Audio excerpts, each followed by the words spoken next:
Abram suas Bíblias então no Evangelho de Lucas. Evangelho de Lucas, capítulo 18. Nós leremos do versículo 9 até o versículo 14. Evangelho de Lucas, capítulo 18, do versículo 9 até o versículo 14.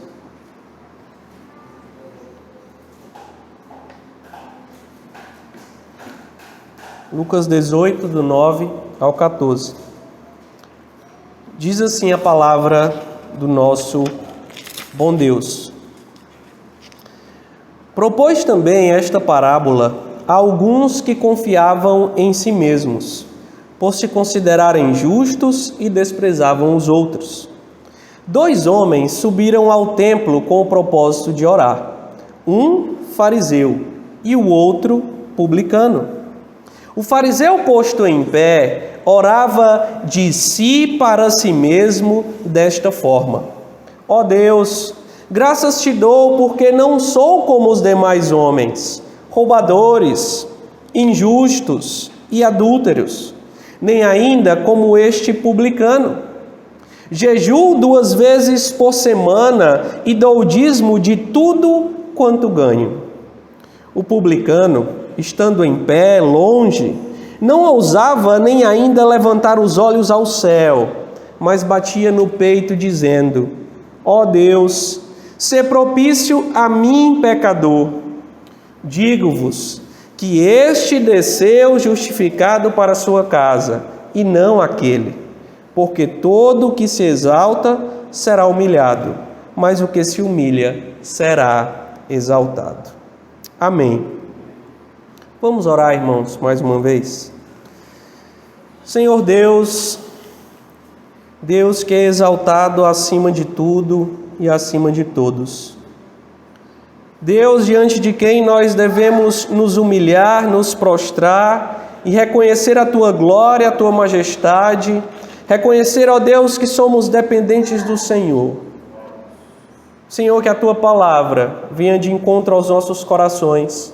Que a Tua palavra, ó Deus, que é santa, que é bendita, que é o alimento para as nossas almas, que ela venha, ó Deus, nos confrontar, que ela venha nos confortar, que ela venha, ó Deus, cumprir aquilo que ela sempre faz, que é ferir o nosso coração, para também sará-lo com o poder do Teu Evangelho. Gera em nós, ó Pai, a humildade do Teu Filho Jesus Cristo. Livra-nos do nosso eu, do nosso orgulho, da nossa altivez e da nossa soberba. Que nós venhamos diminuir, Senhor, para que tão somente o Senhor cresça. Nós oramos a Ti, no nome santo de Cristo, Teu Filho. Amém. Irmãos, o texto que nós lemos, que nós acabamos de ler aqui em Lucas, ele se passa no momento em que o Senhor Jesus Cristo está viajando para Jerusalém. Lá em Lucas 9, no versículo 51, começa a viagem do Senhor Jesus até Jerusalém. E durante esse relato da viagem de Cristo, que Lucas vem narrando desde o versículo 51 do capítulo 9, Jesus ele dá muitos ensinamentos aos seus discípulos. Ele dá muitos ensinamentos àqueles que estão seguindo a sua caminhada e àqueles que ele encontra durante a caminhada. E muitos desses ensinamentos Jesus faz por parábolas. Ele usa histórias conhecidas por aquelas pessoas, figuras e personagens muito próximas da realidade daquele povo, para ensinar aquele povo verdades eternas. E para quem Jesus conta esta história e esta parábola que nós acabamos de ler? Porque aqui nós estamos diante de mais uma dessas histórias que Cristo usava para falar de verdades eternas. A quem então Cristo está dirigindo estas palavras, esta história? A quem ela é endereçada? O versículo 9 nos diz: a quem Cristo conta? Propôs esta parábola a alguns que confiavam em si mesmos. Aqueles que confiavam em sua própria força, aqueles que confiavam em si, no seu eu, aqueles que se consideravam justos e desprezavam os outros. É a estes que Cristo conta esta parábola. Talvez nós agora possamos nos perder nos nossos pensamentos de imaginar alguém que possa ser orgulhoso, que possa pensar em si mesmo e considerar a si mesmo maior do que os outros. Talvez você queira pensar, tal pessoa poderia estar aqui para ouvir sobre isso, porque ela se enquadra no relato deste versículo. Mas a verdade, irmãos, é que esta passagem, ela não é apenas para aqueles que podem estar em nossas mentes. Esta passagem é para mim e para você. Estas palavras de Cristo está endereçada a nós, porque cada um de nós ainda possui no coração algum resquício do orgulho. Todos nós conhecemos o que é o orgulho. Todos nós sabemos o seu sabor. Todos nós sabemos o significado daquele sentimento que brota em nossos corações e que nos eleva acima dos outros. Todos nós sabemos o que é isso. Cada um de nós já teve esse sentimento. Cada homem, irmão, sobre a terra sabe o que é o orgulho. Cada homem já provou do cálice do orgulho. E porque isso é verdade, essas palavras de Cristo, esta história do Senhor Jesus Cristo, ela é para todos nós. Ela é para mim e ela é para você.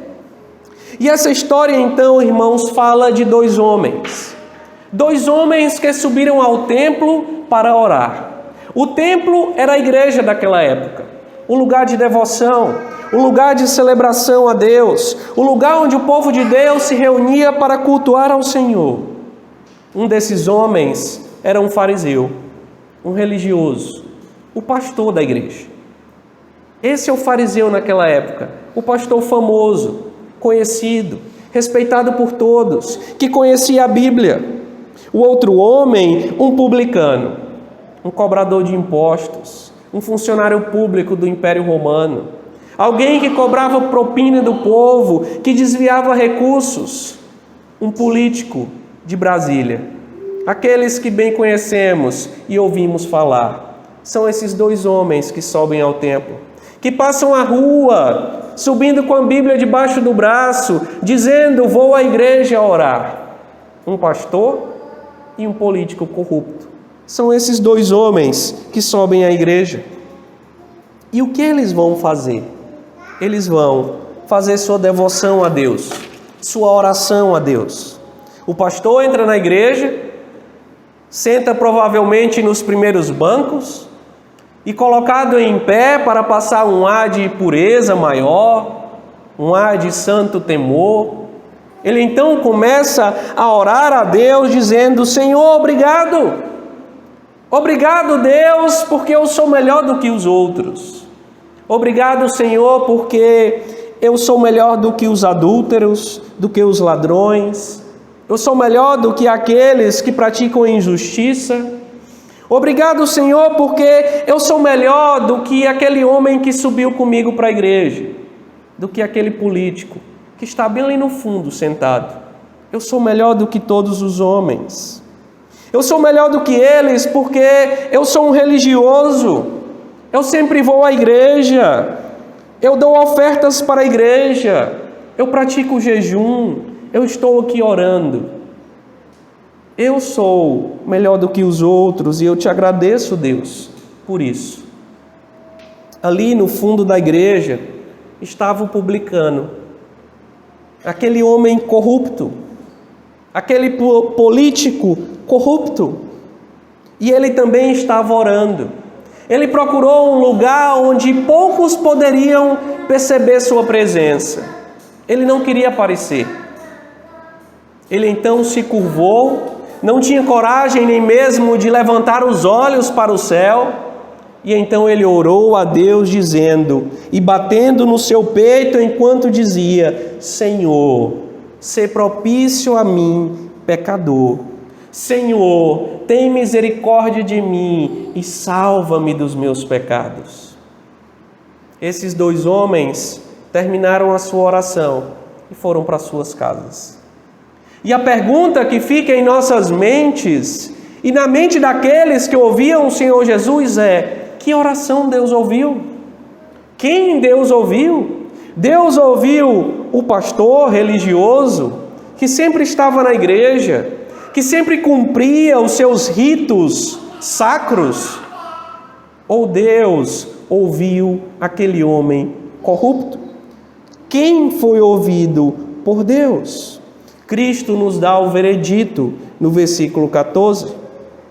O Senhor Jesus diz: digo-vos que este quem? O publicano, o político corrupto. Este desceu para casa justificado. Este foi para sua casa salvo por Deus, perdoado por Deus. Esse recebeu de Deus a misericórdia. O outro, ele não recebeu. O fariseu, o pastor, o religioso, ele não recebeu o perdão de Deus. Ele não recebeu a justiça de Deus. E a razão é muito simples. Cristo termina dizendo: porque todo o que se exalta será humilhado, mas o que se humilha será exaltado. Aqui está, irmãos, a moral dessa história. Aqui está o centro do ensino de Cristo nessa história. Todo aquele que se exalta será humilhado, mas aquele que se humilha será exaltado. Aqui está, irmãos, o destino dos orgulhosos. Os orgulhosos serão reprovados por Deus. Os orgulhosos serão condenados por Deus. E por que eles serão reprovados? Por que eles serão condenados? Por 2 razões nós veremos. A primeira razão é porque os orgulhosos vivem longe de Deus. Os orgulhosos, irmãos, têm a autossuficiência no seu coração. Eles acreditam que podem salvar a si mesmos.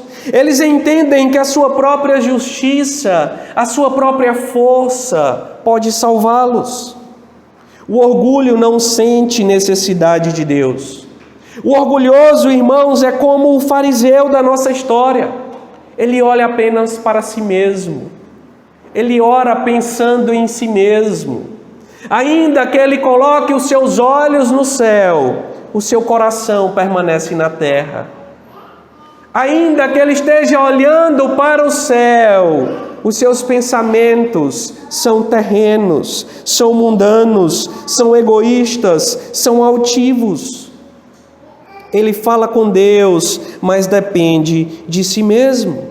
Ele enaltece seus próprios feitos, ele se apega às suas próprias obras.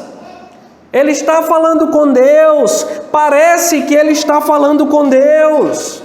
Ele entra na igreja, ele eleva a sua voz, ele ora. Quem está olhando para ele diz: ele está falando com Deus. Mas a verdade é que o orgulhoso apenas usa Deus como um trampolim para elevar a si mesmo, para elevar o seu próprio eu, para elevar o seu ego. E isso acontece, irmãos, porque o homem altivo, ele possui a sua própria religião. O homem altivo, ele é o Deus de si mesmo. Ele se assenta no trono do seu próprio coração e ele imagina governar a sua própria existência e o seu próprio destino. Ele cria o seu próprio sistema de leis. Ele cria as suas próprias regras religiosas que devem ser obedecidas.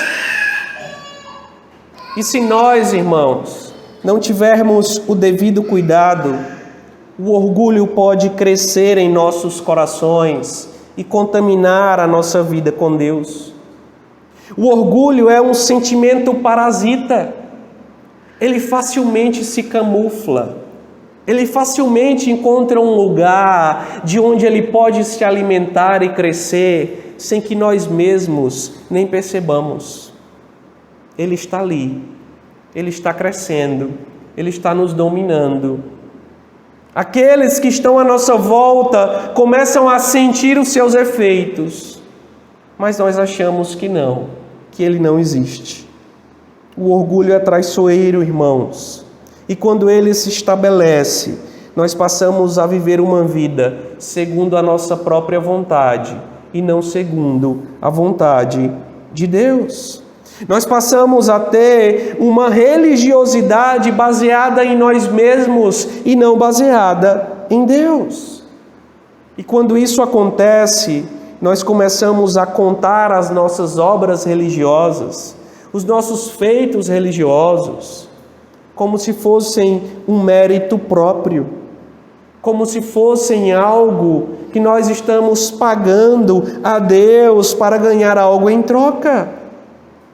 E então passamos a dizer coisas do tipo: quer saber, eu não vou na igreja hoje. Hoje é domingo, mas eu não vou hoje.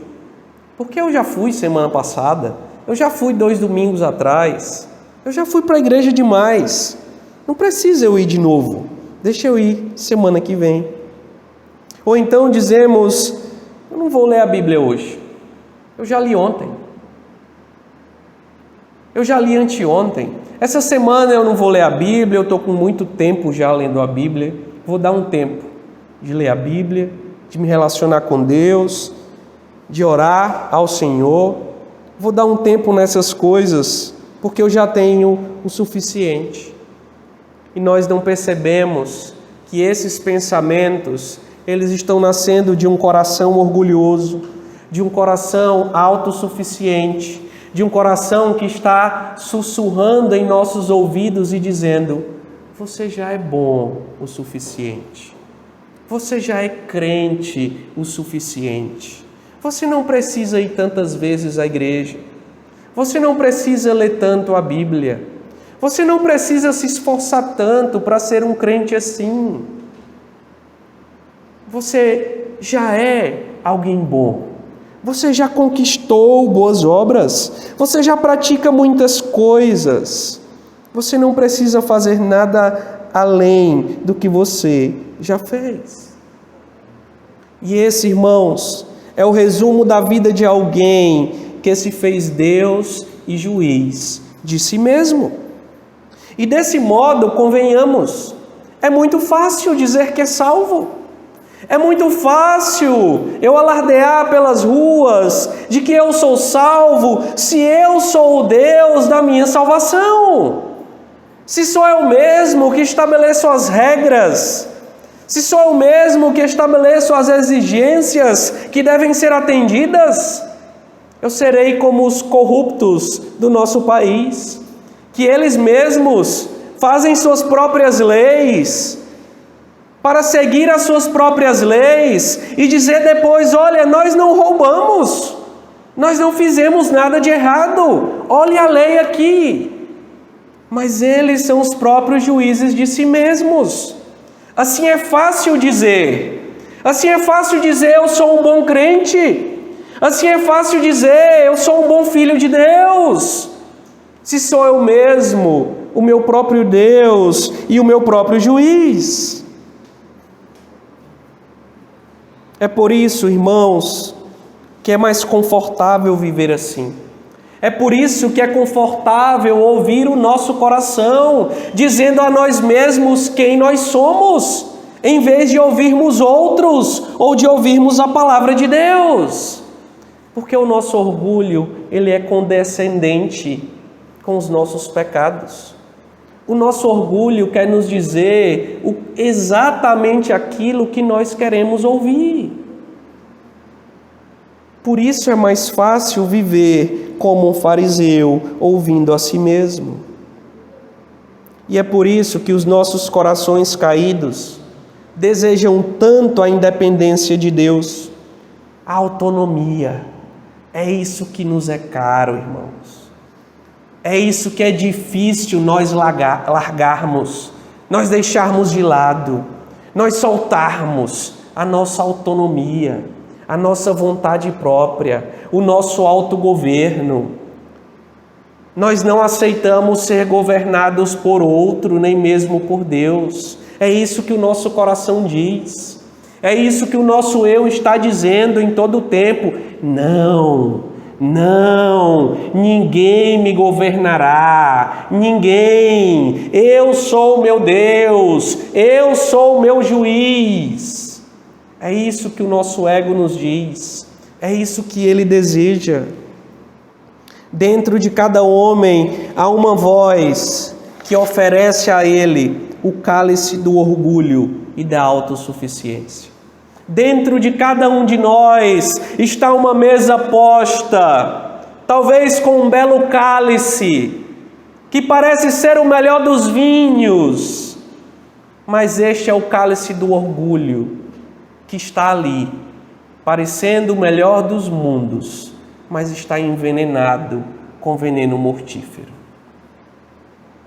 Mas muitos preferem tomá-lo pelo seu sabor, pela sua doçura, pelo contentamento imediato, por ouvir as palavras que desejam ouvir. Eles tomam deste cálice. E se nós não estivermos atentos, irmãos, nós facilmente beberemos deste cálice e viveremos embriagados pela nossa soberba. O grande problema é que quando nós bebemos este cálice, nós vivemos apenas uma religiosidade externa. Nós buscamos agradar os outros, nós buscamos agradar a nós mesmos, nós buscamos demonstrar ao mundo, como este fariseu, de que nós somos religiosos. Nós sentamos nas primeiras fileiras, nós oramos, nós vamos à igreja. Quem está rodeado, quem está à nossa volta, melhor dizendo, dirá: ele é um homem de Deus, ela é uma mulher de Deus, ela é uma jovem de Deus. Mas lá no fundo, as coisas são bem diferentes. A religiosidade é apenas externa. O orgulho está governando as coisas. O orgulho está preocupado consigo mesmo, com o que os outros pensam, com aquilo que os irmãos pensam, que a família pensa, e não com aquilo que Deus pensa. E então nós buscamos obras externas para manter uma aparência que nós estamos construindo. Nós buscamos obras externas para manter, quem sabe, uma paz familiar, uma paz social, uma paz do nosso grupo de interesse, mas continuamos a viver sem termos paz com Deus, sem termos paz com o Senhor. E se vivermos assim, irmãos, nós seremos como os sepulcros caiados, como Cristo disse, que por fora se mostram belos, mas interiormente estão cheios de ossos de mortos e de toda imundícia. Aqueles que vivem, irmãos, dominados pelo orgulho em sua religiosidade, eles terão uma desagradável surpresa. Um dia eles estarão diante do verdadeiro juiz de toda a terra, daquele que é o verdadeiro Deus desta existência. Eles estarão diante do Senhor para prestarem contas de suas obras. E Deus conhece os seus corações. Deus conhece as suas obras. Deus conhece as suas intenções. Que triste surpresa, irmãos. Que desagradável surpresa para muitos que foram à igreja, que oraram, que leram a Bíblia, que estiveram fazendo milagres, como o próprio Senhor Jesus disse, expulsando demônios, pregando nos púlpitos. Chegará o dia em que o Senhor dirá a eles: não vos conheço, não vos conheço, não sei quem vocês são, vocês foram deuses de si mesmos, vocês foram seus próprios reis na terra, vocês não pertencem ao meu reino, eu não conheço vocês. Que dura realidade, irmãos. Isso deve gerar em nós temor. Isso deve gerar em nós reflexão de como andam as nossas vidas. Como é o nosso relacionamento com a igreja, com os irmãos, com o próprio Deus. É um relacionamento baseado na nossa vontade, na avaliação que nós temos de nós mesmos, naquilo que nós imaginamos ser a vontade de Deus, ou o nosso relacionamento com Deus está baseado na Sua palavra, nos requisitos da Sua palavra, nas exigências do próprio Senhor para conosco? Será que o nosso coração está aberto para que a palavra de Deus chegue, rasgue, mostre a podridão que há em nós e nos confronte para que nós mudemos? Ou a disposição do nosso coração é de massagear o nosso próprio ego, esconder os nossos pecados, esconder os nossos pecados de estimação e dizer: eu não preciso mudar tanto assim, eu já vou à igreja, tem gente pior do que eu não sou como aquele ladrão, eu não sou como aquele irmão que faz isso e aquilo, eu não sou como o pastor que peca assim e assado, eu não sou como os outros, eu sou melhor do que eles. Será que a disposição do nosso coração é ter essa religiosidade rasteira que nos leva a pegar o mal que há no mundo e imaginarmos que não somos tão maus assim? Ou nós temos a verdadeira religiosidade de um coração que deseja mudanças e que deseja servir a Deus verdadeiramente? Que isso sirva, irmãos, de reflexão para nós e que o Senhor nos livre de um coração que massageia o nosso próprio ego, para que nós vivamos a vida cristã segundo a nossa vontade e não segundo a vontade de Deus.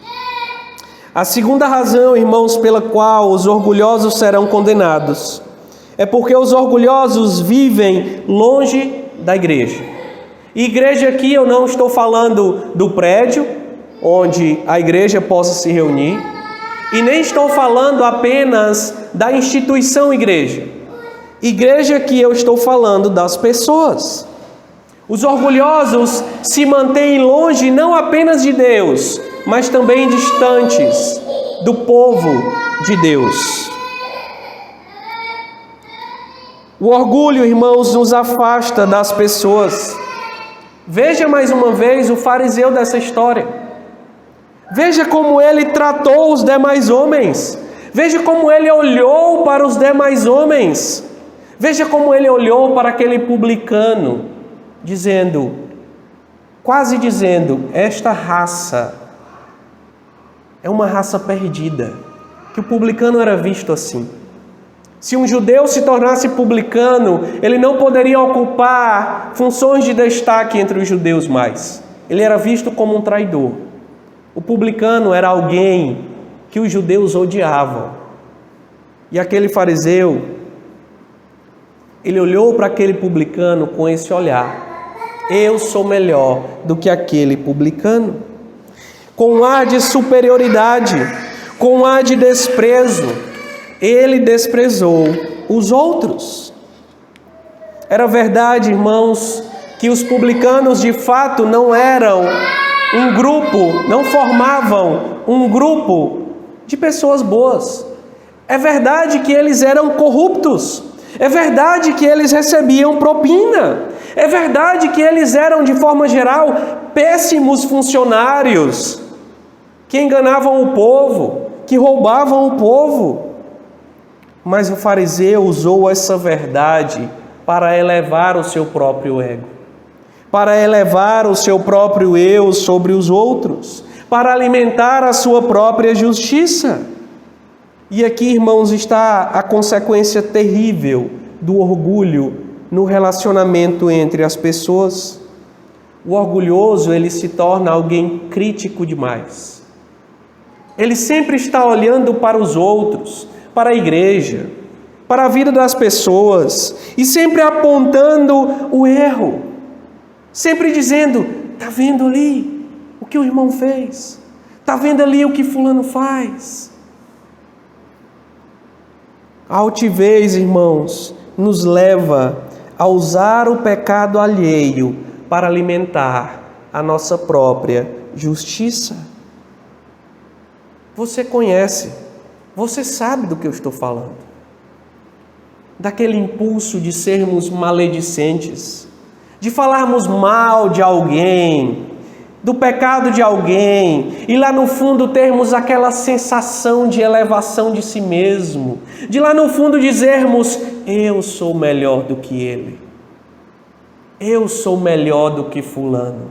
É isso que o nosso coração está dizendo, irmãos, de forma escondida às vezes, de forma velada às vezes, mas é isso que o nosso coração está dizendo, está usando o erro do outro, o pecado do outro, para dizer a nós mesmos que nós somos de fato pessoas muito boas, que estamos acima dos demais, e nós nos portamos como este fariseu.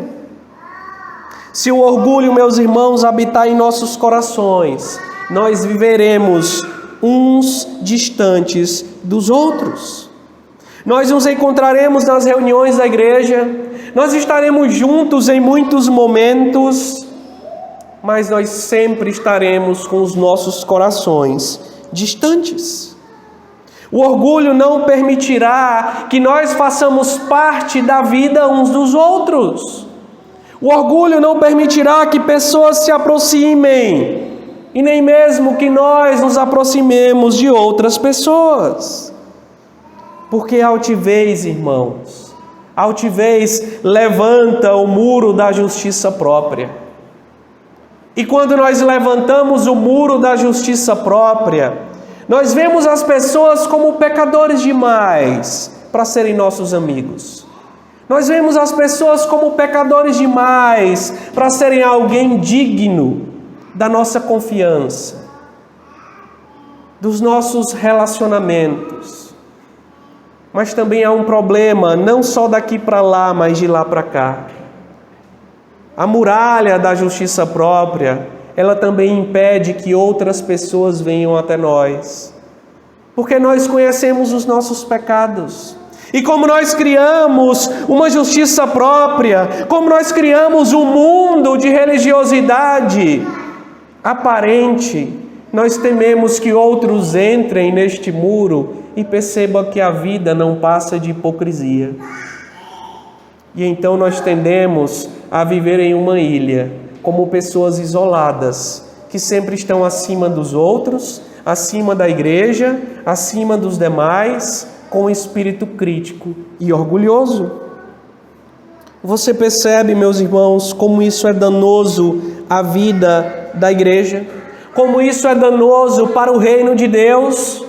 Como o orgulho pode minar uma igreja, pode minar a vida em comunidade? Como o orgulho fecha as portas do reino para que outras pessoas não possam entrar? Porque nós olharemos para os ímpios dizendo: eles são pecadores demais. E a gente vai vir à igreja como fariseu, fazer os nossos ritos religiosos, e quando terminarmos, colocaremos a Bíblia debaixo do braço, iremos para nossas casas dizendo: eu já sou salvo. Quem não for salvo, que se vire, porque eu já sou. E cada um cuide da sua própria vida. Eu já cuidei da minha, já tenho minha salvação, e os publicanos que se virem. E os publicanos que se vejam com Deus, porque eu não tenho nada a ver com isso, e eu sou muito melhor do que eles. Essa é a realidade, irmãos, que o orgulho pode causar na vida da igreja. Mas além de causar danos no relacionamento da igreja com ímpios, como eu disse, causa danos também entre nós. Deus espera, irmãos, que a igreja seja o seu corpo, que a igreja seja a família de Deus. Nós somos filhos de Deus, nós fomos adotados por Deus, nós somos feitos um único corpo do Senhor sobre a terra. Mas como viveremos essa unidade, esse companheirismo, esta parceria? Como nós viveremos se o orgulho habitar em nossos corações? Se o orgulho estiver presente, irmãos, a igreja será apenas o ajuntamento de pessoas individualistas, de pessoas que só pensam em si mesmas, que não se preocupam com os outros, que não querem saber da vida de ninguém e nem querem que nenhuma outra pessoa se envolva com a sua vida. Pequenas ilhas que se reúnem para fazerem celebrações religiosas, mas que não passam disso. Nós vivemos, irmãos, em uma época em que o individualismo ele está em voga. O individualismo é algo que está dentro do coração do nosso tempo. As pessoas não querem compromisso com instituições, as pessoas não respeitam autoridades, as pessoas desonram autoridades, instituições. Ninguém quer se submeter a ninguém e a nada. E isso acontece também em relação à igreja. As pessoas vão à igreja como se estivessem indo ao supermercado. As pessoas vão à igreja como se estivessem indo fazer compras. E elas então chegam na igreja avaliando a igreja, vendo se a igreja tem aquilo que elas querem, se a igreja tem aquilo que elas preferem, que elas estão dispostas a pagar com sua presença, com o seu tempo, com sua oferta. É assim que as pessoas avaliam a igreja. Elas vão na igreja, elas querem saber se a igreja tem a música que elas gostam, se a igreja tem pessoas, uma equipe de recepção esperando elas, para dar boa noite, levar até o banco, depois na saída dar um cafezinho, tratar bem, criando a igreja quase como uma espécie de empresa em mundo corporativo, onde a igreja oferece serviços para que as pessoas se sintam bem e possam ficar. E há muitas igrejas que estão alimentando essa ideia. Mas o individualismo está no centro disso. As pessoas chegam na igreja perguntando: será que aqui eu vou ter, em troca do meu tempo, do meu dinheiro, da minha presença, aquilo que eu espero? Individualismo está no centro do relacionamento das pessoas com a igreja. As pessoas avaliam se são bem atendidas, se foram clientes bem tratados. Na igreja, irmãos, não há espaço para individualismos, para o orgulho, para a justiça própria. Na igreja não deve existir pessoas que querem apenas usar a vida de outras pessoas, como aquele fariseu, para serem atendidas no seu ego. A igreja não é um lugar onde as pessoas devem chegar e ver se os que tocam podem atender à sua necessidade, se os que pregam podem atender à sua preferência, se os demais irmãos podem dar a ela aquilo que ela quer, deseja e espera. O relacionamento de alguém com a igreja não é baseado naquilo que ela pode receber, mas naquilo que ela pode dar e que ela deve dar. Esse é o princípio do relacionamento na igreja, irmãos. A igreja é um lugar de compromisso mútuo. A igreja é um lugar de serviço mútuo. A igreja é o lugar onde pessoas chegam e se unem com o desejo de servir umas às outras. A igreja é um lugar de serviço a Deus. A igreja é um lugar para servos de Deus que querem compromisso com Deus e compromisso com o povo de Deus. Não é lugar para orgulhosos, para individualistas, para consumidores espirituais. E isso se dá por uma razão bem simples. A igreja não é o lugar onde fariseus orgulhosos praticam uma religião externa.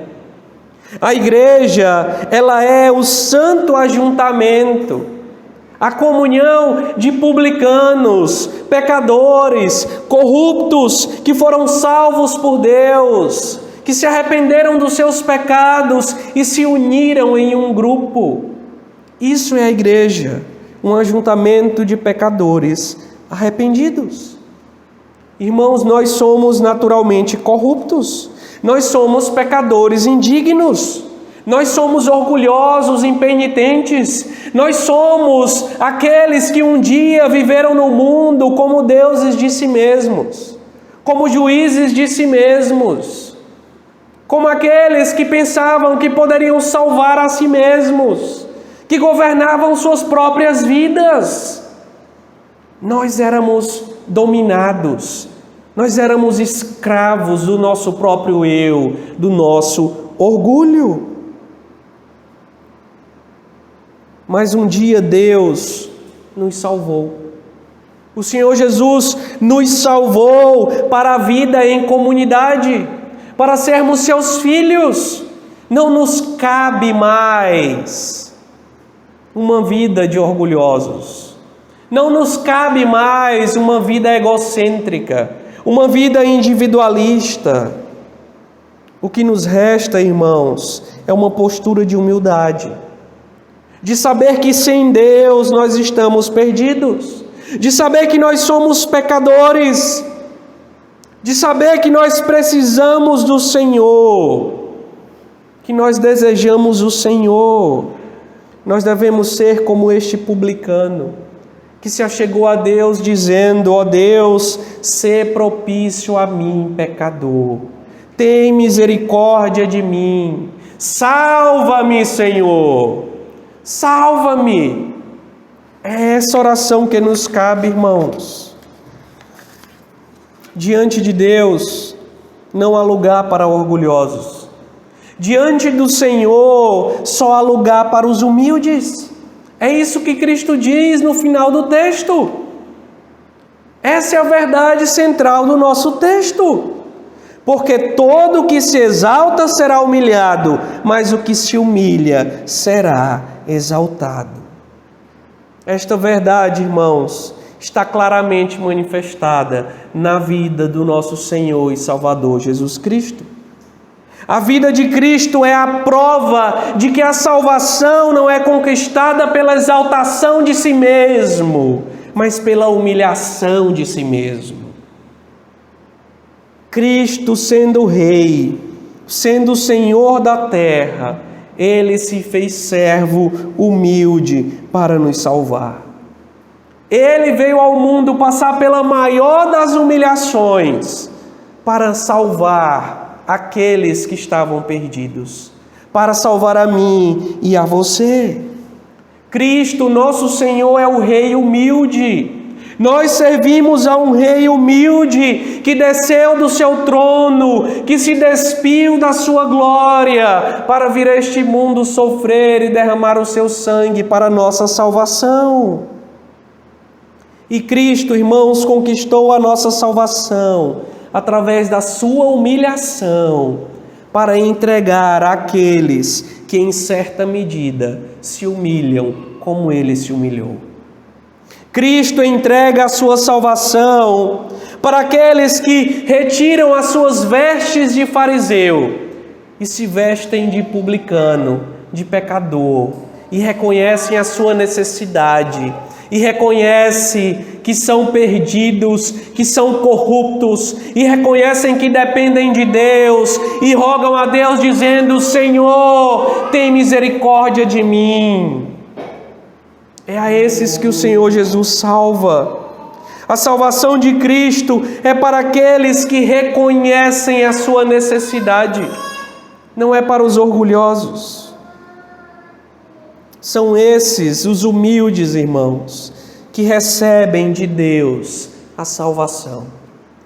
São aqueles que se prostram, são aqueles que se humilham, são aqueles que não ousam levantar os olhos aos céus, porque veem a santidade do Senhor no seu trono e dizem: se eu levantar os olhos, serei consumido. Se eu me deparar com o santo, com aquele que é santo, santo, santo, eu serei destruído. São esses que se humilham e dizem ao Senhor: salva-me, ó Deus. E são esses que recebem de Cristo a salvação de suas almas. São esses que recebem do Senhor a reconciliação. E são esses que recebem do Senhor a exaltação, irmãos. Nós lemos aqui durante o culto o texto lá de Pedro, onde Pedro diz: humilhai-vos sobre a poderosa mão de Deus, para que em tempo oportuno o Senhor vos exalte. Haverá o dia, irmãos, da nossa exaltação, mas não é neste mundo, é no outro mundo. Um dia o céu se abrirá, um dia o nosso Senhor, que se humilhou neste mundo e que hoje está exaltado sobre os céus, um dia Ele voltará para buscar a sua igreja, para buscar a mim e a você, e nós viveremos sim, aí sim, uma vida de exaltação nos céus com o nosso Deus, uma exaltação santa, sem orgulho, sem pecado, uma exaltação gloriosa, onde nós reinaremos eternamente com o nosso Senhor. Esse dia chegará, irmãos. Não nos cabe nesse mundo as vestes de glória. Não nos cabe neste mundo as vestes do orgulho humano e mundano, que nos faz nos exaltar sobre os outros. Nos cabe nesta vida as vestes de humilhação do nosso Salvador, que sofreu as dores desta terra, que sofreu os cravos da cruz, que sofreu a lança contra o seu corpo. São essas vestes que nos cabe, para que um dia o Senhor troque essas vestes por vestes eternas de glória. Até lá, irmãos, que a cada dia Deus nos ensine a viver nesse mundo, não como fariseus que buscam a sua própria justiça, mas como publicanos que sofrem pelos seus pecados, que sofrem pelo seu orgulho, mas que vão para casa em paz, sabendo que o nosso Redentor nos salvou. Que Deus vos abençoe.